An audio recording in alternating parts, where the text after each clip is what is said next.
कृष्ण मनमोहना नम्मा गोपाल नम्मा कृष्ण।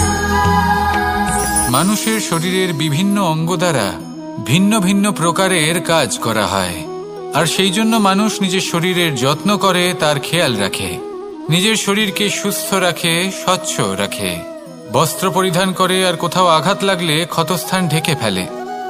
মানুষের শরীরে এমন একটি অঙ্গ আছে যা চোখে দেখা যায় না, যা অদৃশ্য থাকে, কিন্তু সেইটা দিয়ে মানুষের বিষয়ে অনেক কিছু জানা যায়। এবং মানুষের শরীরের সেই অঙ্গের নাম হল বাণী, আপনার ভাষা। আপনি যেভাবে কথা বলেন, যার সাথে কথা বলেন, আপনি যেভাবে শব্দচয়ন করেন, তার দ্বারা আপনার বিষয়ে অনেক কিছু বোঝা যায়, আপনার ব্যক্তিত্বের বিষয়ে অনেক কিছু বোঝা যায়। সেই জন্য সবসময় কিছু বলার আগে একটু ভেবে নিন, নিজের কথার ওপর একটু নিয়ন্ত্রণ রাখুন। আমার কথা শুনুন, এই হৃদয়কে শুদ্ধ করে তুলুন। যদি এই হৃদয় শুদ্ধ থাকে, তাহলে সর্বদা মধুর বাণী নির্গত হবে, যা সবাইকে প্রফুল্ল করে তুলবে, আর তখন এই মন প্রসন্ন হয়ে বলবে, রাধা রাধা। কিছু মানুষ চিরকাল দুঃখে থাকেন, বলেন যে দূরত্বের কারণে ওনাদের ভালোবাসা সমাপ্ত হয়ে গেছে। এমনও কিছু মানুষ আছেন যারা বলেন যে দূরত্বের জন্য ভালোবাসা বৃদ্ধি পায়। কেউ বলেন কাছাকাছি এলে ভালোবাসা বৃদ্ধি পায়, কিন্তু আসল সত্য হলো এটাই যে দূরত্ব ভালোবাসা পরিমাপ করার কোনো মাপদণ্ডই নয়। চাতক পাখিকে দেখুন, সারা বছর সে অপেক্ষা করে যে কখন বর্ষা আসবে আর ওর তৃষ্ণা নিবারণ হবে। বর্ষার জল ছাড়া ও আর অন্য কোনো জল পান করে না। তাহলে বলুন, এই যে দূরত্বের জন্য ওদের ভালোবাসা কি সমাপ্ত হলো? এই ভালোবাসা আপনার মানসিকতা বুঝতে পারে, সে আপনার মনে লুকিয়ে থাকা আবেগ বুঝে নিতে পারে। তা সে আপনি যতই দূরে চলে যান না কেন, যতই কাছে আসুন না কেন, শুধু নিজের আবেগগুলিকে কখনো মলিন হতে দেবেন না, স্বার্থ জড়িয়ে ফেলবেন না। প্রেমকে পবিত্র করে তুলুন, এই প্রেম ক্রমাগত বৃদ্ধি পাবে। আসুন আর এই ভালোবাসার সাথে বলুন, রাধা রাধা। মানুষ নিজের জীবনে সেই সব কিছু লাভ করতে পারে যা সে কামনা করে, শুধু প্রয়োজন হলো ইচ্ছে এবং সিদ্ধান্তের। এবার এই ইচ্ছে আসলে কি? সেটা হলো এই মনে প্রকট হওয়া একটি ভাবনা, একটি আবেগ। শুধু তা দিয়ে কিছুই হয় না। যখন সেই ইচ্ছের সাথে দৃঢ় প্রতিজ্ঞা জুড়ে যায়, তখন বিষয়টা এগোতে থাকে। একটা উদাহরণ দিই, ধরুন আপনি মরুভূমিতে আছেন এবং আপনি মধুর জল পান করতে চান।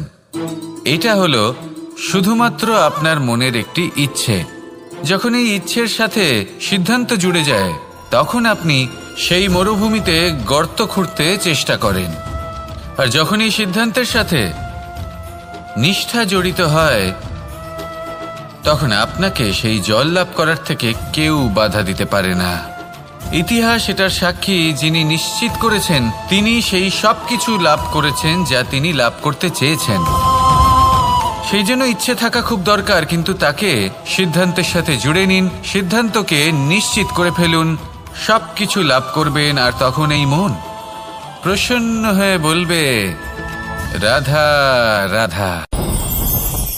এই সংসারে কোনো বস্তু হোক বা ব্যক্তি হোক, তার একার গুরুত্ব কিন্তু খুব বেশি নয়।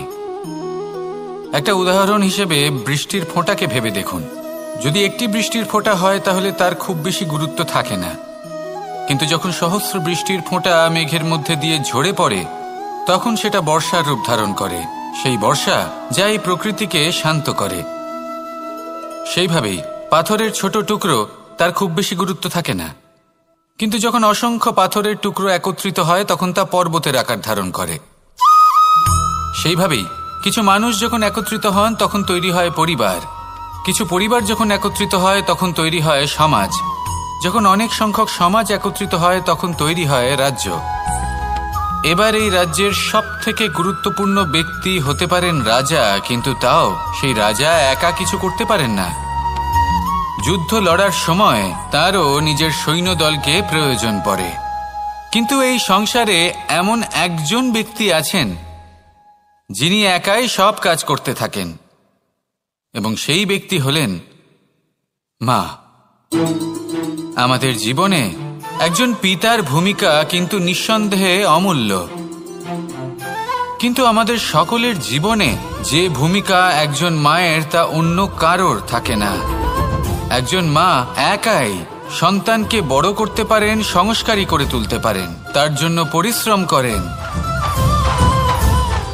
আর এত কিছু কাজ করার পরেও তার কাজের জন্য তিনি প্রশংসা অবশ্য পান না।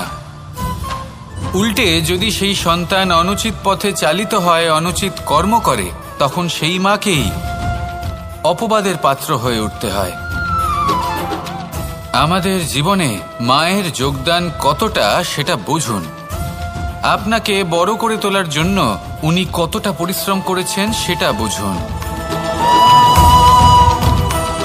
আজ থেকে, এখন থেকে, এই মুহূর্ত থেকে মাকে সম্মান করতে শিখুন। যখন সময় পাবেন, যখন সুযোগ হবে, তখন তার প্রশংসা করুন, ওনারও ভালো লাগবে। আর মায়ের এই মমতার জন্য, তার এই ভূমিকার জন্য আসুন সবাই মিলে আমরা তাকে প্রণাম করি, আর সকলে মিলে ভালোবেসে বলি রাধা রাধা।